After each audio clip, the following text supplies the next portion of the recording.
C'est donc dans la perspective de ce rétablissement de notre société que nous voulons en prendre l'occasion pour exhorter l'unité de lutte contre la corruption à poser des actes clairs de lutte contre la corruption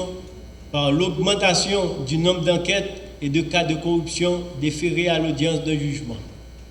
L'ULCC doit tout mettre en œuvre en vue d'appliquer la loi du 12 février 2008 portant sur la déclaration du patrimoine, tout en ayant soin de préserver la dignité des fonctionnaires et des personnalités politiques. Ce n'est qu'à ce prix que nous pourrons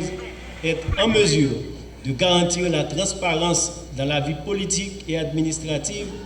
et en même temps protéger le patrimoine de l'État. Plus que jamais, il nous faut agir et dans certains cas,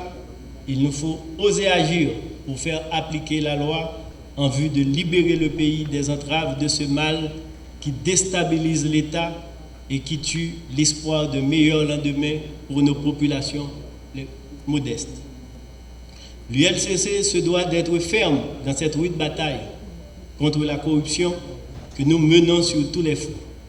Elle doit être en mesure d'alerter à temps tous les fonctionnaires tenus de déclarer l'état de leur patrimoine et de sévir en cas de retard en appliquant les pénalités financières conformément aux dispositions légales prévues en la matière. Je voudrais à ce stade rappeler la nécessaire complémentarité qui doit exister dans les actions que les entités étatiques impliquées dans le contrôle sont appelées à conduire. Dans ce même objectif, le ministère de l'Économie et des Finances s'emploie à renforcer les structures de contrôle interne afin de prévenir des actes préjudiciables dans le système des finances publiques et de renforcer la soutenabilité budgétaire. À cet effet, nous sommes en train de déployer des contrôleurs financiers et comptables publics au niveau des collectivités territoriales et des structures déconcentrées dans les départements en vue de les aider à mieux gérer les ressources budgétaires mises à leur disposition. En même temps, nous comptons d'augmenter et renforcer les moyens de la Direction générale des impôts et de l'Administration générale des douanes afin de mieux les armer pour lutter contre la fraude et l'évasion fiscale et, dans une moindre mesure, la contrebande qui affecte considérablement les revenus de l'État et favorise du coup la concurrence déloyale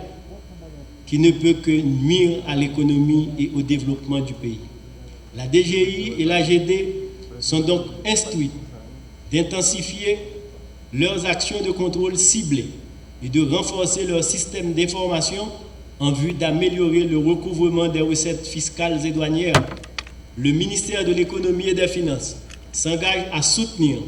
tous les efforts de ces deux institutions visant à promouvoir le civisme fiscal. Dans le registre spécifique de la lutte contre le blanchiment de capitaux, avec l'appui de la Banque mondiale, le gouvernement entend lancer en février 2021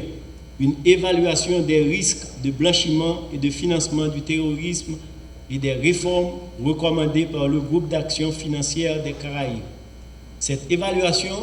permettra d'identifier d'une part les faiblesses dans les textes de loi existants